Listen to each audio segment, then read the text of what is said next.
Raja Daulah Fatimiyah ingin curi jasad Nabi Muhammad SAW. Al-Hakim Bi'amrillah merupakan seorang Raja Daulah Fatimiyah. Ia merupakan raja yang beragama Islam namun menyimpang dari ajaran-ajaran Allah.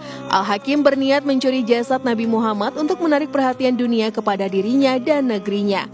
Upaya yang dilakukannya gagal karena terjadi angin besar di Madinah dan terjadi gempa pada malam harinya. Setelah upaya pertamanya gagal, Raja Al-Hakim menyusun kembali rencana untuk mencuri jasad Nabi Muhammad lagi. Kali ini prajuritnya mampu menembus Madinah dan tinggal di dekat Masjid Nabawi. Ia menyuruh prajuritnya untuk menggali terowongan menuju makam Nabi Muhammad SAW. Namun rencana keduanya gagal karena di tengah-tengah prajurit menggali terowongan terdapat seruan, "Nabi kalian akan digali kuburnya." Hal itu membuat masyarakat melakukan penyelidikan dan mendapati utusan Al-Hakim berusaha untuk menggali terowongan di dekat Masjid Nabawi menuju makam Nabi Muhammad SAW. Utusan Al-Hakim Bi'amrillah dihukum dengan cara dibunuh. Rencana pencurian oleh penguasa Eropa.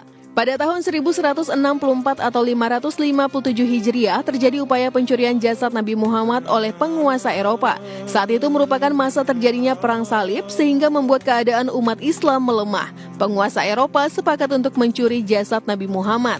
2 orang menyamar ketika musim haji untuk mencuri jasad Nabi Muhammad. Mereka menyewa kamar di dekat Masjid Nabawi dan membuat lubang menuju makam Nabi Muhammad.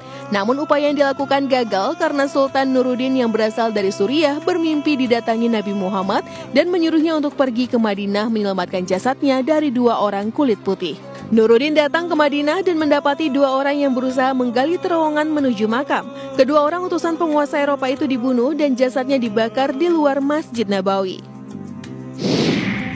Sejumlah perampok. Terdapat pencuri yang merampok kafilah jemaat haji. Mereka mengutarakan niatnya kepada para kafilah jemaah haji untuk mencuri jasad Nabi Muhammad dan menyeberangi laut menuju Madinah. Namun rencananya gagal karena ada kapal Mesir Al-Iskandaria yang kemudian mengikutinya dan menangkapnya kemudian memenjarakannya. 40 orang ingin menggali makam Abu Bakar dan Umar. Pada abad ke-7 Hijriah terdapat 40 orang yang berasal dari Aleppo, Suriah yang berusaha mencuri jasad Nabi Muhammad dengan menggali makam Abu Bakar dan Umar.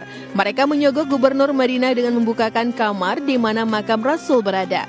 Ketika malam hari, ke-40 orang itu menggali makam Rasulullah, namun Allah dengan sengaja membelah bumi menjadi 2 sehingga ke-40 orang itu tertelan ke dalam bumi. Pemirsa, itulah tadi beberapa orang yang ingin mencuri jasad Nabi Muhammad.